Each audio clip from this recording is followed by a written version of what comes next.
1945년 1월 한 무리의 사람들이 소백산 자락을 찾아들었다. 한 사람의 스승과 몇 사람의 제자들.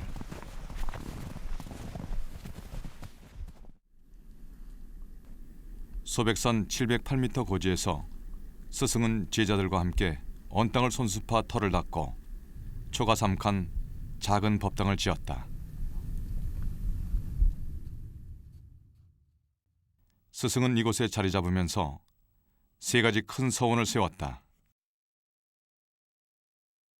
큰 법을 성취하고 이곳에서 훌륭한 불사를 펼치겠습니다. 반야 지혜와 무예의 터를 얻지 않고서는 결코 대중 앞에 서지 않겠습니다.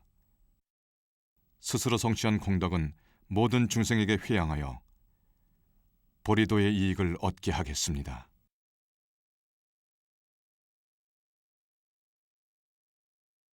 한 위대한 이야기는 이렇게 시작되었다. 그리고 그것은 놀라운 변화를 낳았다. 반세기 만에 초가 3칸은 소백산 골짜기를 가득 메운 웅대한 사찰로 변모하고 350여 개의 말사를 건너뛴 천태종의 본산으로 우뚝 섰다.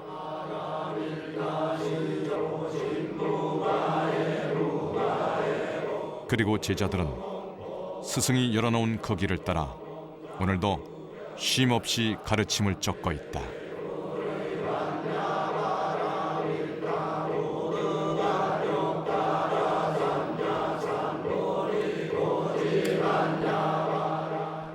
무상으로 죄를 삼고 무생에 안주하여 의형으로 생활하면 그것이 곧 무상고리요 우회해탈이며 무한 생명의 자체 부인이다.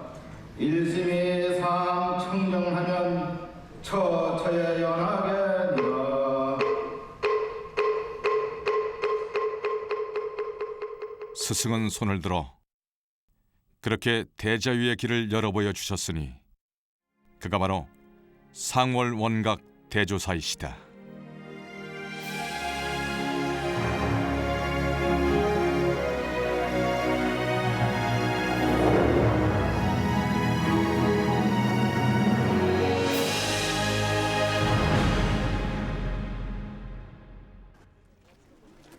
충북 단양군 영춘면 백자리에 위치한 구인사.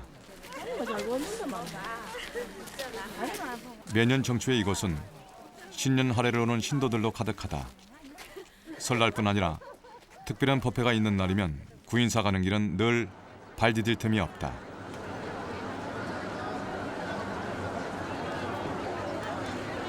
이들은 모두 한 위대한 스승, 상월원각 대조사께서 가리킨 방향을 따라온 사람들이다.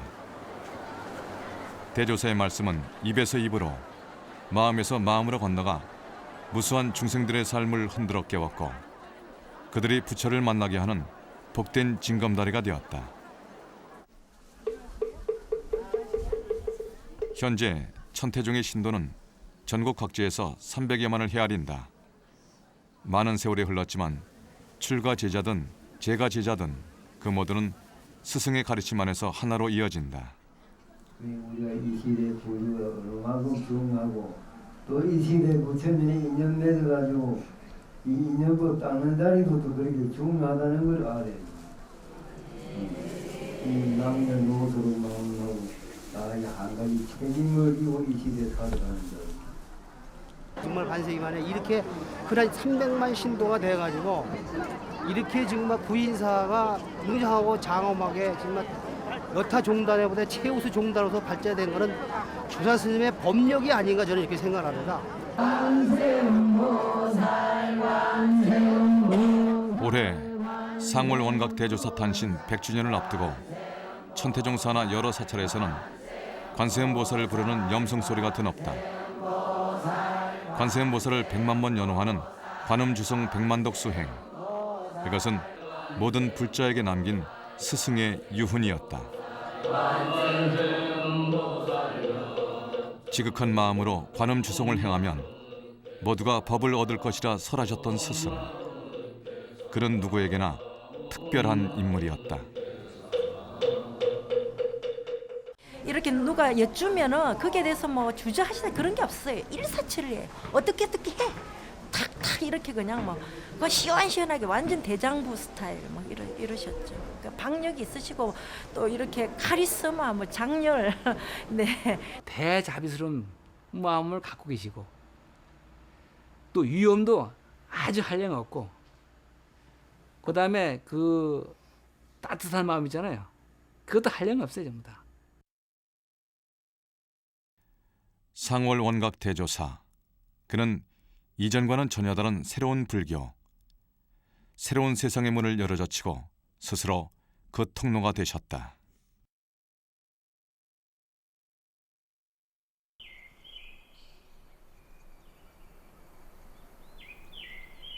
대조사께서는 일제가 대한제국을 강제로 병합한 다음 해인 1911년 음력 11월 28일 강원도 삼척군 노곡면 상마읍리 봉춘에서 밀양박씨 집안의 독자로 태어났다. 향리의 유학자였던 조부는 바로 이 집에서 집안에 큰 인물이 나게 해달라는 원을 세우고 오래 정성을 들여왔다. 하나뿐인 아들이 집을 떠나 외지를 떠돌고 있었기에 손자에 대한 기다림이 간절했다. 어느 날 밤 조부는 하늘에서 천신과 신장들이 가마의 한 동자를 태우고 집마당에 내려오는 꿈을 꾸었다. 그 후 10달 만에 손자가 태어났으니 이름을 준동이라 짓고 애지중지 보살폈다. 어린 시절 준동은 영민하여 조부의 기대를 저버리지 않았다. 그러나 조부는 손자의 미래를 보지 못한 채 준동이 9살 때 세상을 떠나셨다. 어린 준동에게 그것은 커다란 충격이었다. 준동은 13살까지 서당을 다녔으나 할아버지의 장례를 치르면서부터 사람의 삶과 죽음에 대한 근원적인 의문을 갖기 시작했다.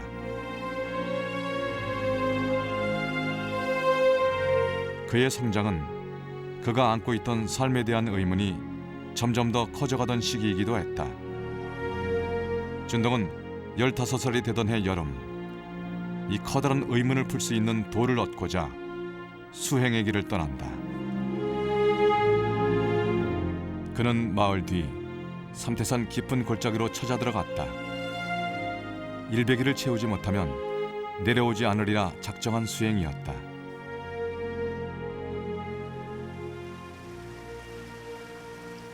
준동은 계곡의 개울 위에 통나무를 걸쳐놓고 그 위에 초막을 메어 수행처로 삼았다고 한다. 수행하다 잡념이 들거나 졸음이 오면 칼로 허벅지를 찔러 스스로 다잡았다. 실로 결사의 정신으로 매달린 용맹정진이었다.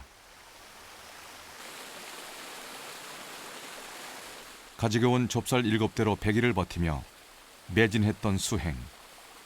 한때는 공장에도 취업하여 세상사를 맛본 준동은 착취와 수탈, 빈부와 계급의 격차, 삶과 죽음 같은 세상사의 온갖 모순과 고통으로부터 초월하는 도를 얻고자 했다. 삼태산에 들어가서 천수 다란이를 암송하셨다. 상당히 긴 약 한 100일 이런 기간 동안에 자기 의지를 굽히지 않고 끝까지 한번 버텨서 보자. 그래서 상당한 종교적 체험과 경험을 그 당시에 얻으셨다는 것 같습니다. 이 100일간의 정진으로 준동이 얻은 것은 무엇이었을까? 이후의 행적으로 보아 준동은 이 기간을 통해 평생을 기울일 큰 뜻을 세웠던 것이 분명해 보인다. 그의 하사는 또 다른 출발점이었다. 이듬해 봄 준동은 자신과 세상을 구원할 참다운 지혜를 찾기 위해 긴 순례의 길에 오른다. 그는 4년여간 국내의 명산 대차를 돌며 많은 불교의 선지식들을 만났다. 이때의 경험을 대조사는 후일 이렇게 말한 바 있다. 온갖 경전을 암송하고 교화계도 박지만 마음속에 아집만 꽉 찬 사람, 참선에 매진하나 그것이 중생을 위한 살아있는 참선이 되지 못하고 선 자체에만 집착하는 사람, 계율은 철저히 지키지만 정작 깨달음이 무엇인지는 모르는 사람도 있었다. 형식에 얽매여 본질을 잃어버린 선지식들은 그에게 커다란 실망을 안겨주었다. 이 무렵부터 그는 속명을 버리고 상월이란 법명을 쓰기 시작했다. 그의 순례길은 더욱 확장되어 중국 땅으로 건너간다.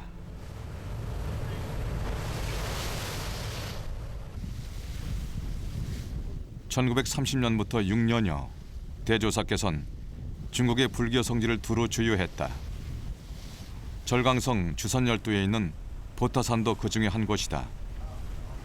전설 속에 있는 관세음 보살의 영지 보타라카의 명칭을 딴 것. 당나라 때 한 승려가 오대산에서 관음상을 가지고 일본으로 가는 중 배가 이곳에 이르자 저절로 멈춘 채 움직이지 않았다고 한다. 해서 그 자리에 전각을 세우고 불상을 모신 것이 이곳 보타산 관음성지의 기원이다.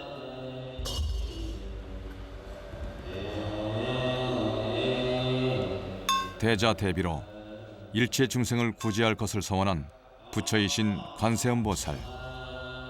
그 관세음보살에 의지하는 관음신앙을 대조사께서는 이곳에서 처음 만나게 된다. 观世音菩萨他是以慈悲住世的，也就是无缘大慈，同体大悲，就是说有快乐的话就与大家一起分享，然后众生有苦难，大家有苦难有灾难的时候呢，观音菩萨就有悲悯之心，与大家来拔苦。 대조사의 발길은 천태산으로 이어졌다. 천태산의 수많은 사찰 중 특히 국청산은 중국 내 4대 사찰의 하나로 손꼽히는 자리다. 무엇보다 국청산은 천태종의 근본 도량이다. 6세기 천태종을 일으킨 종조 지자대사가 이곳 천태산에서 입적한 후 수나라 양제가 이 사찰을 건립했고 이후 1400여 년을 이어왔다. 因为从印度佛教传到中国以后，对于佛的一生的总结，因为每个高僧所依据的经典的不一样，所以有不同的理解，同时也有南北地区的差别，对佛教的修持实践都有各种偏重。那么智者大师呢，结合了南北佛教的特点，就是北方重于实践，南方重于理论。再根据《妙法莲华经》的思想，讲释迦牟尼佛的一生，这系统的概括了58教。 천태종은 법화경에 근거한 종파로 선중의 불림문자 대신 교관 겸수를 추창한다.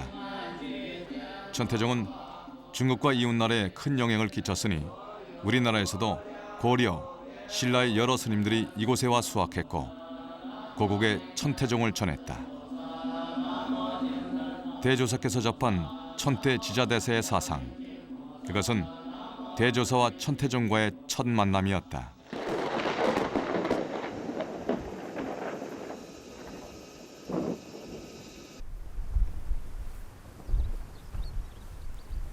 (1936년) 26살 되던 해 대조사께서는 긴 유랑의 시간을 접고 이 땅으로 들어온다.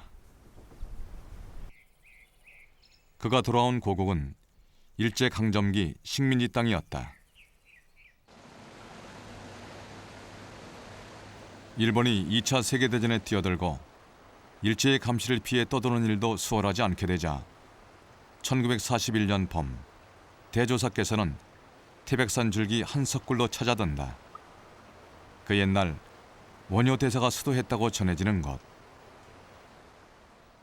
그는 이곳을 정주처로 삼아 오로지 일심으로 수행에 전념한다.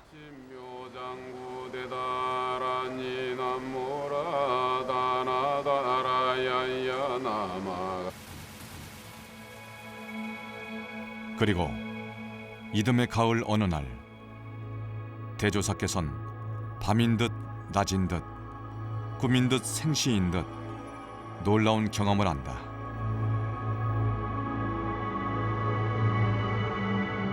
앉아있는 굴 안팎이 환해지더니 어느 산골짜기에 흰 연꽃이 만발하고 그 위에 가는 보살께서 미소를 머금은 채 서 계신 것을 친견한 것이었다.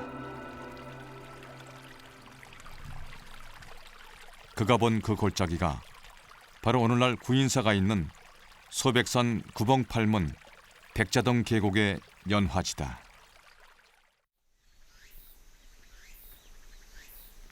(1945년 1월) 대조사께서는 나라의 해방을 예감하고 산을 내려와 자신이 보았던 소백산맥의 그 골짜기를 찾아들었다. 이때 그에게는 이미 그를 따르는 몇 명의 제자들이 있었다. 대조사는 제자들과 함께 이곳 연화지에 구인사의 첫 터전을 닦는다. 낮에는 주경야선이라 그 새벽 4시까지 뭐 앉아서 졸든지 하지 들어누워 자지는 못해요. 정말 생활하기 어려워가지고 순전히 꽁보리밥을 먹었다고. 꽁보리밥 한 뭐 보리밥이 한 80% 이상이에요. 쌀은 뭐 한 1% 2% 정도밖에 안 들어가. 1951년 음력 11월 28일 새벽 3시 대조사께서 돌연 비락 같은 소리로 천수천한 관세음보살을 부르며 일어섰다. 나를 보라. 동천에 큰 별이 나타나서 내 입으로 들어오니 뱃속이 환하게 밝고 1월이 머리 위에 있으니 천지가 크게 밝도다.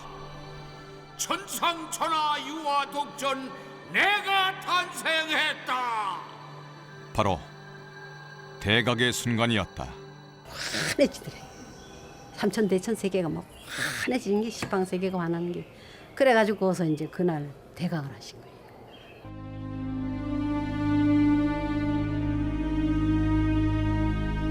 다음 날 아침 대조사께서는 대중을 모아놓고 사흘 밤낮을 쉼없이 법을 설했다. 대각 후 최초의 설법이었다.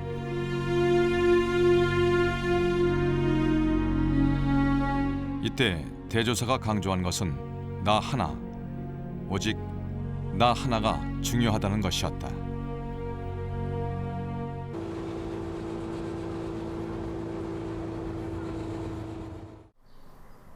이곳은 과거 복례사라 불리웠던 곳. 대조사께서 대각 후 소백산 밖을 나와 처음으로 설법을 베풀었던 사찰이다. 정월달에 나오셔서 주간을 한번 여는데 사람이 한 400-500명 집회를 해가지고 일주일 동안 기도를 시켰어요. 마당에 멍석 깔고 이래 앉아서 이제 듣고 열심히 공부하려고 애를 쓰고 밤에도 잠 안 자고 하고 요건 요렇다 딱 얘기해 주시고 할지게 그 얘기하는 게 10사람한테도 해당이 되고 5사람한테도 해당이 되고 1사람한테도 해당이 되고 설법을 해 주시는 게 하나 피어 다 가서 가슴에 닿도록 다 해 주신다. 그걸 느꼈어.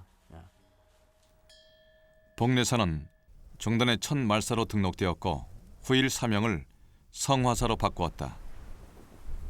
이후 대조사의 교화는 영주, 횡성, 서울, 부산, 대구, 평창, 울산, 포항, 제주 등 전국 각지에 미치게 된다.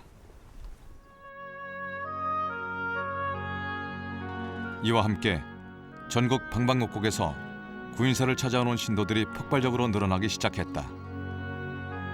중생구제의 원대한 서원을 실현하기 위해서는 또 다른 전환이 필요한 시점이었다.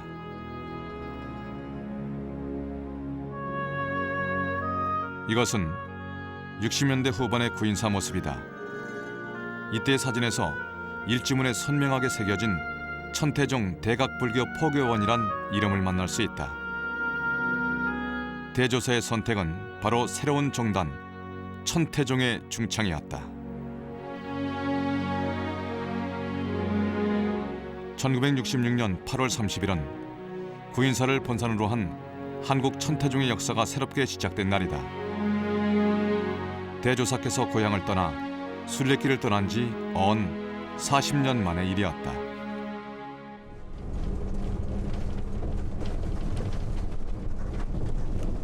천태종 종단에서는 2007년부터 매년 음력 10월 5일이면 휴전선 넘어 개성 영통사를 방문한다.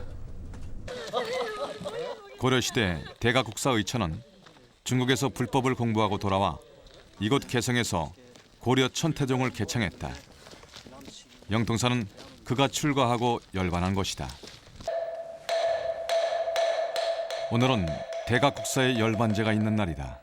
대가국사에는 행주길이 들어있고 천태종의 성지인 곳으로 해서 의의 깊은 그런 사찰로 되고 있고, 당시 대가국사는 쾌삼귀일 1심 3관의 천태교의가 모든 것을 아우를 수 있는 최고의 법이라 보았으니 종파 간 사회계층 간의 갈등을 통합할 수 있는 지혜가 그 속에 있다고 확신했다.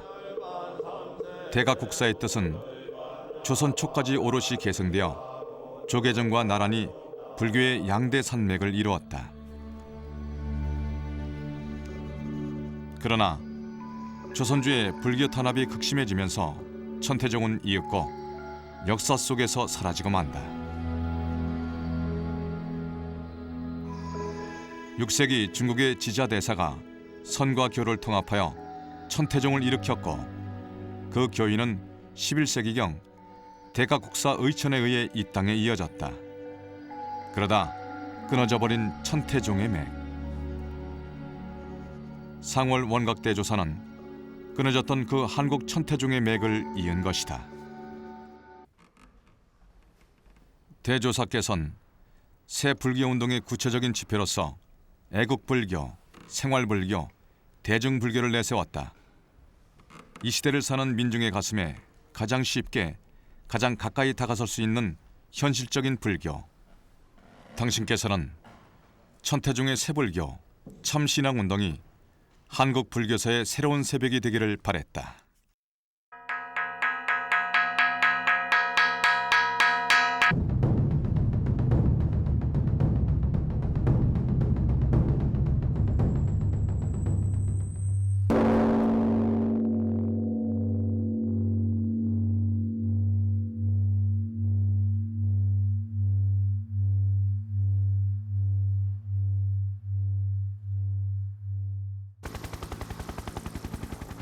구인사의 풍광은 깊다. 소백산의 골짜기를 따라 50여 등의 건물들이 가파르게 들어서 있다. 봄이 오면 골짜기 양쪽에 실록이 쏟아질 듯 온통 경내를 물들인다. 지금부터 저 구인사 창건 기념일 단오 건너뛰기 대회를 하겠습니다. 구인사 창건기념일인 음력 5월 5일 단오날, 이곳에서는 진풍경이 벌어진다.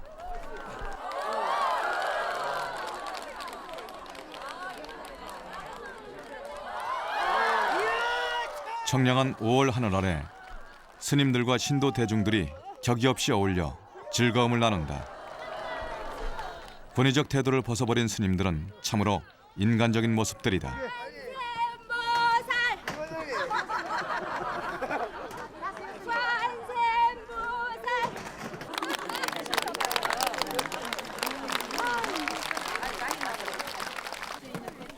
이런 풍속은 승과 속을 구별하지 말라는 대조사의 유지가 종단의 기풍으로 이어지고 있기 때문이다.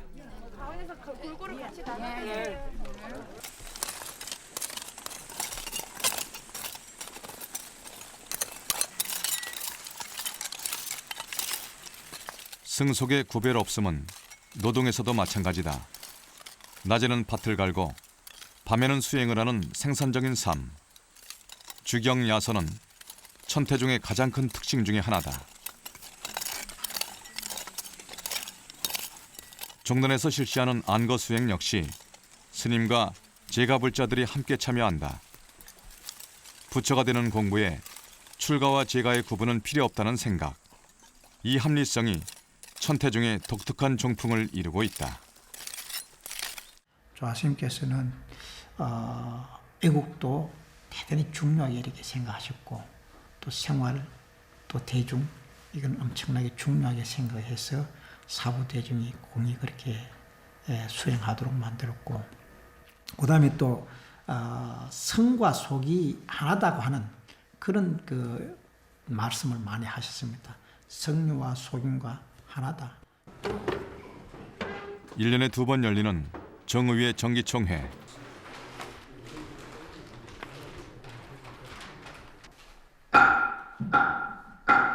정단 전체의 살림살이를 결정하는 이 중요한 회의에도 스님들뿐 아니라 일반 신도들이 구성원으로 참여한다.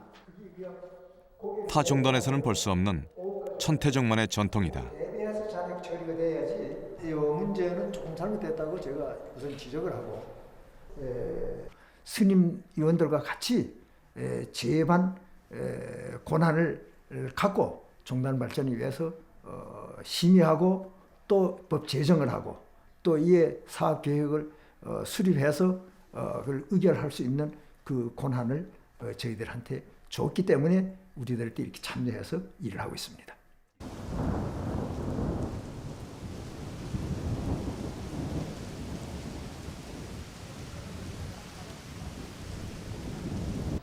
헌명 신서선자 월관 선관 1973년 12월 19일 대탄 열반을 숙지하는 기념길이 되며 그 터전이 되는 것이라 하였습니다. 지금 이 숙의 불자들이 이제부터 속세의 아들딸이 아니라 승려로서 부처님이 내리신 계율을 평생 지키며 살아가겠다는 맹세의 자리. 전통적으로 수계자는 비구 250개, 비군이 348개에 이르는 계를 받는다. 그러나 대조사께서는 10개의 계 안에 250개가 다 들어있으니 오직 이것을 힘써 지키면 부처가 될 수 있노라고 말씀하셨다. 해서 천태종 수계자는 단지 10개의 계만을 받는다.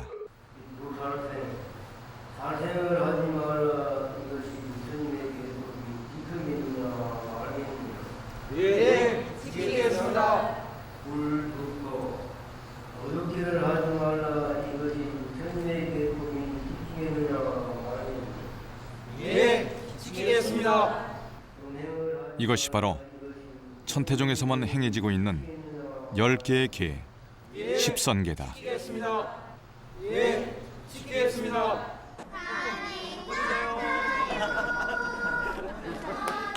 십선은 출가승이나 제가불자나 동일하게 적용된다. 특히 올해 상월 원각 대조사 탄신 100주년이 되는 해를 맞아 종단에서는 십선 실천 운동을 대대적으로 벌이고 있다.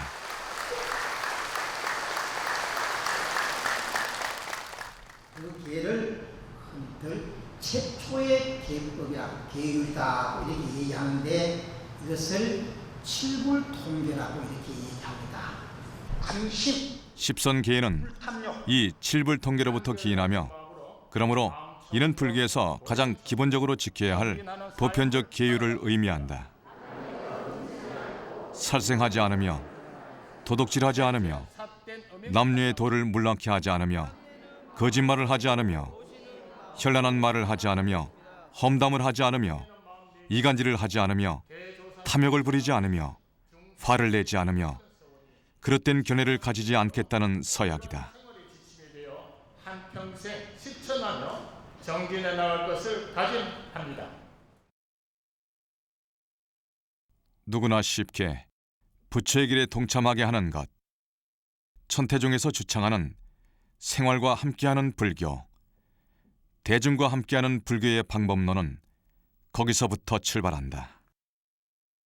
이 녹음은 1973년도 겨울에 동안거 상월 원각 대조사님께서 결재보고를 하신 녹음입니다. 깨끗한 마음으로 청정한 마음으로 정진을 하고 모두 위험부를 하고 각자 실천하는 대로 모두 목적을 향해서 정진을 하기라.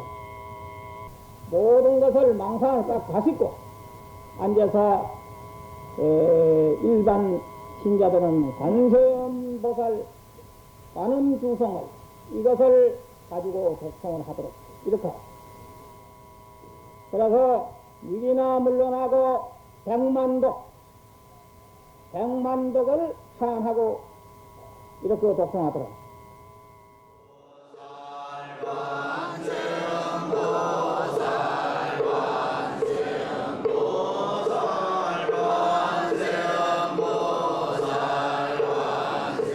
누구나 간절히 염원하며 관세음보살을 부르면 이루지 못할 것이 없다 라는 대조사의 가르침은 무엇보다 고단한 삶을 이어가는 민중들을 위함이었다.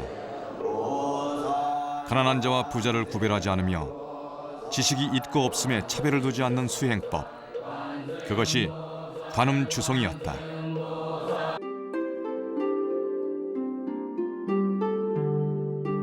법화경에 따르면 관세음보살의 이름을 마음에 간직하고 염불하면 화재나 홍수의 위험에서도 이를 벗어나며 칼과 몽둥이는 부서져 없어지고 또한 중생의 마음속에 있는 불안과 두려움을 제거할 수 있다라고 한다.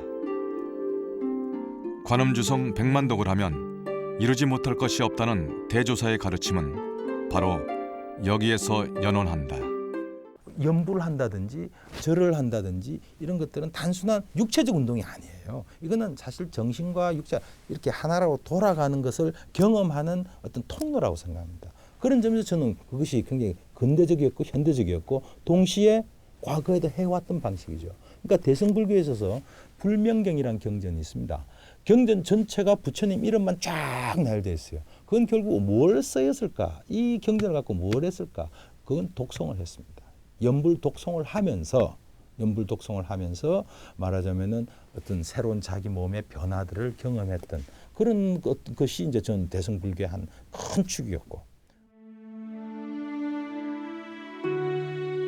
70년대 대조사께서는 새 종단의 기반을 구축하는 데 온 힘을 기울였다. 그것은 대조사의 불교적 이상을 차근차근 실현시켜 나간 시기였다. 무엇보다 먼저 구인사와 영춘 간, 보발과 백자리 간의 차도를 개설하여 심각한 교통 문제를 해결했고 종단의 100년 대계를 위한 대조사의 원대한 계획에 따라 조림 사업도 시작되었다. 1973년까지 구인사 주변 헐벗은 임야에 200만 그루의 나무를 심었으니 이는 순수한 국토 사랑의 발현이기도 했다. 구인사 대도량의 건축 불사도 시작되었다. 새로운 사후를 건립하고 신도의 조직과 포교망을 확충하는 한편 각종 제도를 수립함으로써 천태중의 조직을 확립하는 데 힘썼다.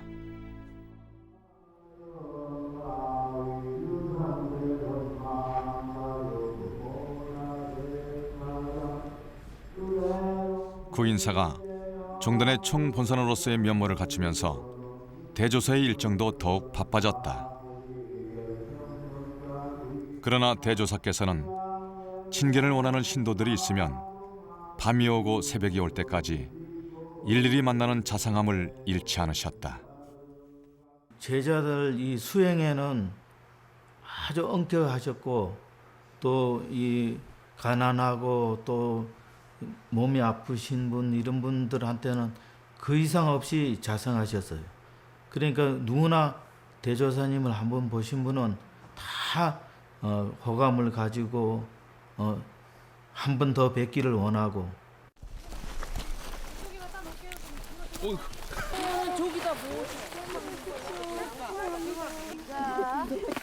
올해는 배추가 풍년이다. 7만여 평이나 되는 농장에는 늘 40~50명의 스님들이 상주하여 일을 하지만 지금처럼 수확철이 되면 스님들은 물론 신도들까지 나서서 함께 노동 수행에 동참한다.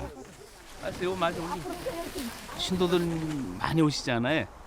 그럼 하루만 오시는 분이 뭐 많을 때는 몇천 명도 되고 또 보통 땐 뭐 그래도 평상시에도 이 상주 인원이 한 1000명은 항상 되니까. 광명전 낙성은 이 가을 구인사에 있어 또 하나의 수확이다. 금강위산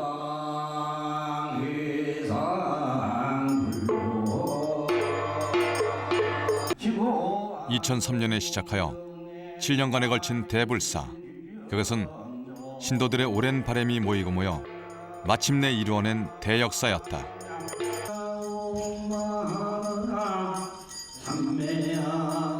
그리고 오늘 연건평 3617평, 지상 4층, 지하 2층의 새 법당이 그 모습을 드러냈다.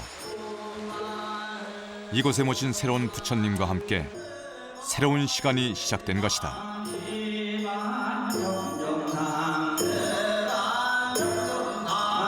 오랜 세월 이곳을 지킨 것은 무릎을 펴기도 어려울 만큼 좁고 초라했던 옛 광명당 건물이었다. 그 광명당의 시간을 기억하는 이들에게 오늘의 낙성식은 새삼 감회가 깊다.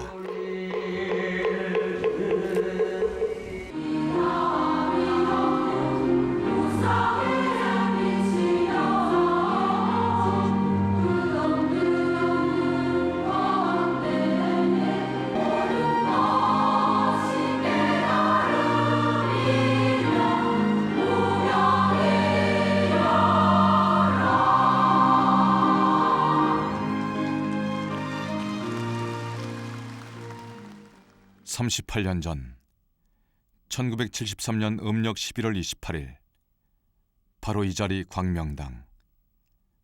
4천여 대중을 향해 설법 중에 대조사께서는 문득 열반을 예견한다. 한 생각 일어날 때 만법이 일어나고 한 생각 멸할 때에 만법이 비었으니 나도 장차 가리로다.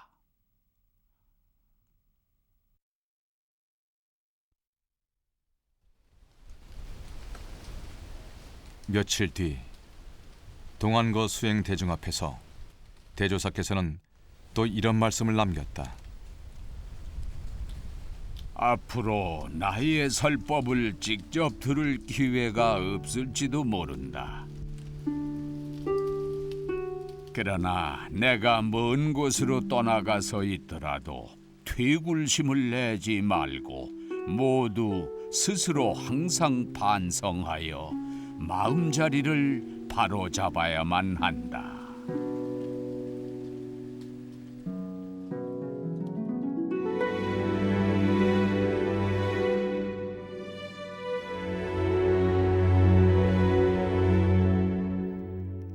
그리고 이듬해 초여름 1974년 6월 17일 음력으로는 윤 4월 27일 새벽 대조사께서는 세수 64세로 열반에 들었다.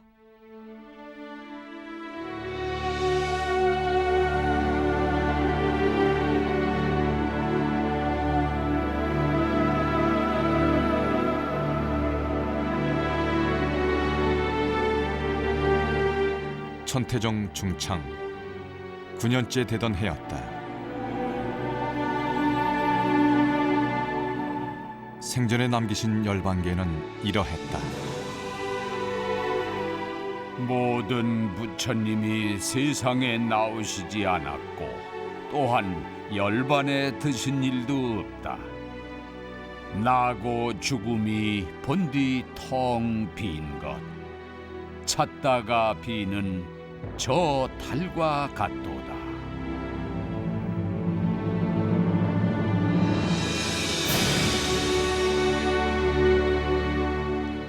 조사선 생각하면 눈물이 자꾸 나죠. 조사선님 때문에 제가 인간이 되고 또 장계도 저를 이제 보내주시고 민년을 잊어버리지 못합니다.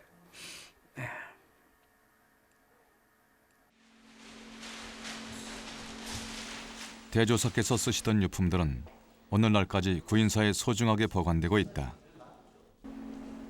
그 물건들 하나하나에는 대조사께서 살아오신 지난 삶의 흔적들이 오롯이 묻어나는 듯하다.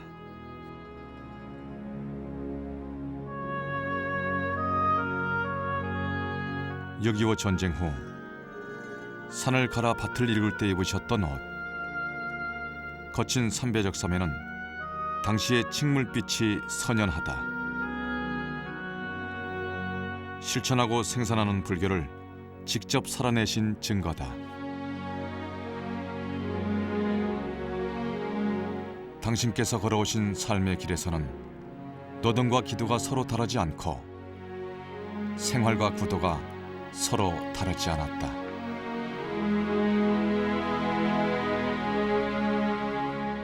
때로는 먹을 갈아 붓을 다듬고 신도들에게 몸소 축원의 편지를 쓰셨다. 중생의 고통을 어루만지는 한량없는 사랑.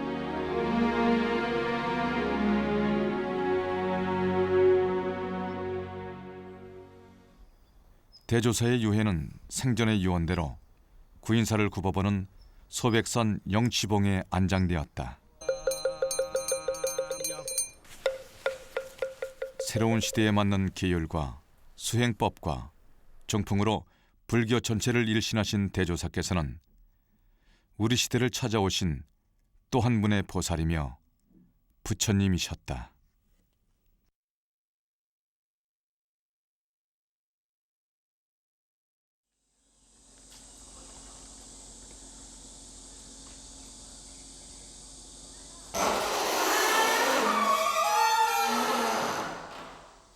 중국 천태종의 본산 국청사. 이곳 조사기념당에는 천태종을 일으키고 발전시키는 데 큰 공헌을 한 세 분의 존상이 모셔져 있다.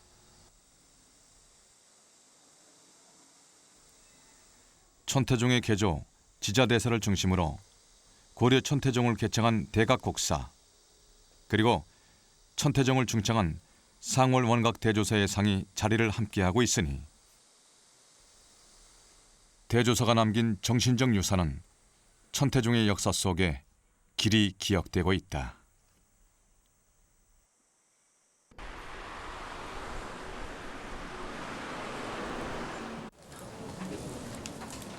명락사는 다문화 가정을 보살피는데 많은 힘을 쏟고 있다.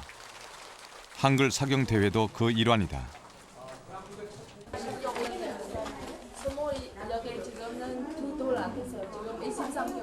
저는 글자 못 쓰잖아요. 근데 집에서 남편을 배워요. 그래서 글자 조금 잘해.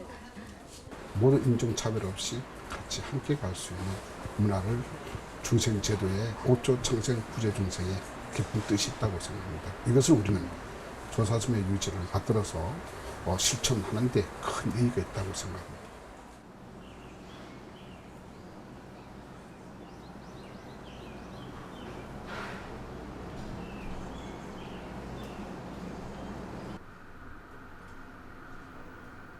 음력 4월 27일. 해마다 이날이면 구인사의 제자들은 조사전의 제단 앞에 모인다.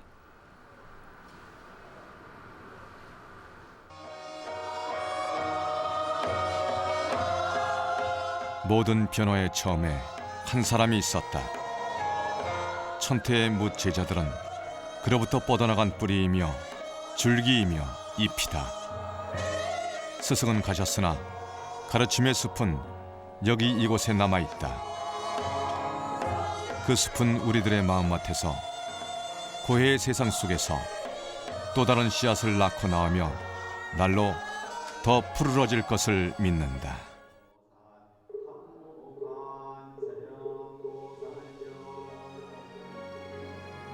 실상은 상이 없고 묘법은 생겨나는 것이 아니며 연꽃은 물들지 않는다. 현상이 본래 허공과 같은 것임을 깨닫고 부처님의 법에 머물러 연꽃처럼 물들지 않고 생활한다면 그것이 바로 무한한 생명을 얻는 일이 될 것이니 한 마음이 늘 맑고 깨끗하면 이 세상 가는 곳마다 진리의 꽃이 피어나리라.